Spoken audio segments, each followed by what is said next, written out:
तो आज जनता की कमाई घटती नहीं, महंगाई बढ़ती नहीं। और लगातार आप कहते थे 2022 तक हम किसानों की आय दुगनी कर देंगे, आप किसानों की आय दुगनी कर देंगे। आपने लागत दुगनी कर दी, 820 बार आपने एक्साइज ड्यूटी जिस प्रकार से बढ़ाया, पर एकड़ उनको 12,000 की ज्यादा लागत आने लग गई। ये तो आपकी सोच है साहब। आप जनता समझती है, जनता जनार्दन होती है। लोकतंत्र में जनता जो चाहती है वही करती है। और आपने अभी झारखंड को भी ले लिया था कि झारखंड भी हम जीतने जा रहे हैं, लेकिन आप देखिए 51 सीटों पे हम आगे जा रहे हैं। और जिस प्रकार से आपने वहां के लीडर, आदिवासी समाज के लीडर, जिस प्रकार से हेमंत सोरेन जी को आपने फंसाया था, और जिसके बाद जो सुप्रीम कोर्ट की हड़ताल, कार्यालयों में अगर हम देखें तो सन्नाटा पसरा हुआ है। श्रीवास्तव साहब, ऐसा क्यों? अभी हाँ ठीक है, शुरुआती रुझान है, पर हम देख रहे हैं बीजेपी कार्यालय में भी देख रहे हैं, सब नेतागण इकट्ठा हो रहे हैं। आप लोगों में उत्साह नहीं है क्या कि अभी से ही हार मान ली है? सन्नाटा पसरा हुआ है सब जगह पर। नहीं, बिल्कुल भी नहीं, कहीं हार नहीं माने जब तक रिजल्ट नहीं आएगा। देखिए, मुझे लगता है कि लास्ट तक इंतजार करना चाहिए। पहले भी ये गलती बीजेपी और कांग्रेस दोनों से हुई है, परिणाम नहीं आए हैं और मिठाई भी बढ़ गई, पटाखे भी फूट गए। मुझे लगता है इंतजार करना चाहिए और लगातार जिस प्रकार से परिणाम आएंगे। नहीं अमित श्रीवास्तव जी, जलेबियां तो ठंडी हो जाती है, आपने तो लड्डू रखे हैं। देखिए, जलेबियां तो गर्म ही अच्छी लगती हैं। जैसी परिणाम आएंगे, जीत की ओर हम अग्रसर होंगे, पुनः जलेबी बन जाएगी और उसके बाद रबड़ी भी बन जाएगी। चिंता मत करिए, ऑफिस में शिफ्ट करवा दीजिएगा। हार नहीं मानूंगा, रार नहीं ठानूंगा, काल के कपाल पर लिखता मिटाता हूं, गीत नया गाता हूं। यही तो दिक्कत है, नया गीत। खैर, आपने इकोनॉमी का जिक्र किया था, चक्रवर्ती साहब आपके पास भी मैं आऊंगा। सूर्या जी, इकोनॉमी पर आपका रिएक्शन। एक दो सवाल उसमें मैं एड ऑन सूर्या जी के लिए कर रहा हूं। यह बात सही है कि चाइना से कंपनीज हमारे पास आई हैं, पर भारतीय मोबाइल कंपनियां वो कहीं ना कहीं कंपटीशन से हटी हैं। मसलन मेरा ख्याल है माइक्रोमैक्स एक आखिर मुकाबले में थी। एक सवाल। दूसरा, कर्ज का एक सवाल हमेशा बना रहेगा, इससे इनकार नहीं किया जा सकता। मध्य प्रदेश का भी जो कर्ज है, सूर्या जी प्लीज। धन्यवाद।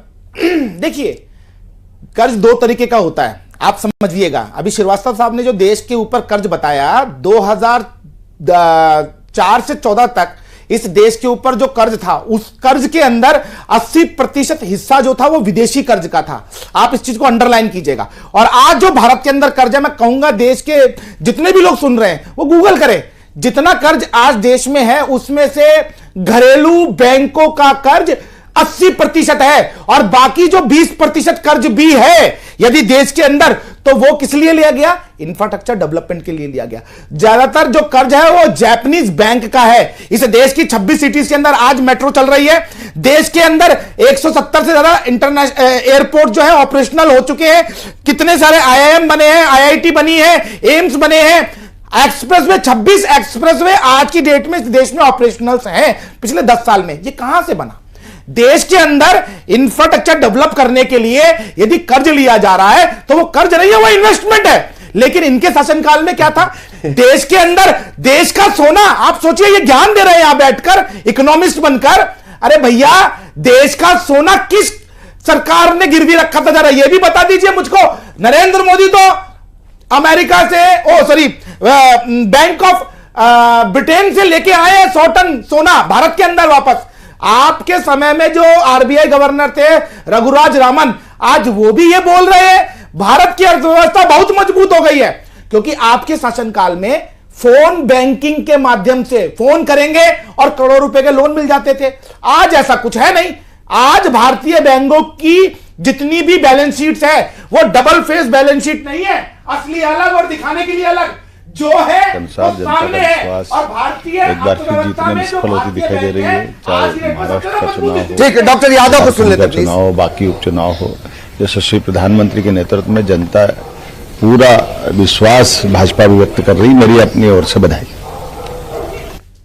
मुख्यमंत्री डॉक्टर मोहन यादव, इस तरह से हम रिएक्शन के सिलसिले भी, अच्छा रिएक्शन लेने से एक फायदा हो जाता है, इस ठंड में जो सियासी ताप ऊपर चला जाता है वो नीचे आ जाता है। चक्रवर्ती साहब प्लीज, आप कुछ कहना चाह रहे थे।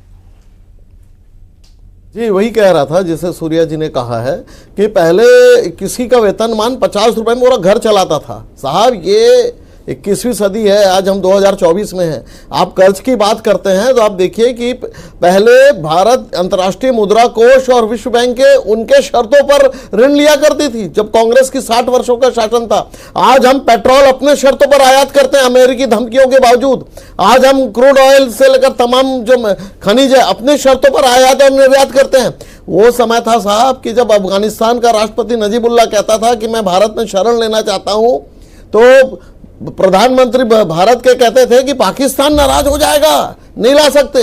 तो भारत मजबूत हो रहा है, रुपए के जो शक्ति है वो बढ़ रही है, हमारे इंफ्रास्ट्रक्चर से लेकर तमाम हम अंतर्राष्ट्रीय स्तर पर जा रहे हैं, वो दिखलाई नहीं पड़ती। हाँ, ये जरूर है कि कांग्रेस वाले अगर शेयर मार्केट गिरता है, धाराशायी होता है तो ताली बजाते हैं। तो थोड़ा लोकतंत्र का तकाजा बदल गया है। पहले अटल जी भारत का नेतृत्व करते थे और भारत का मान मर्यादन करते थे, विपक्ष के नेता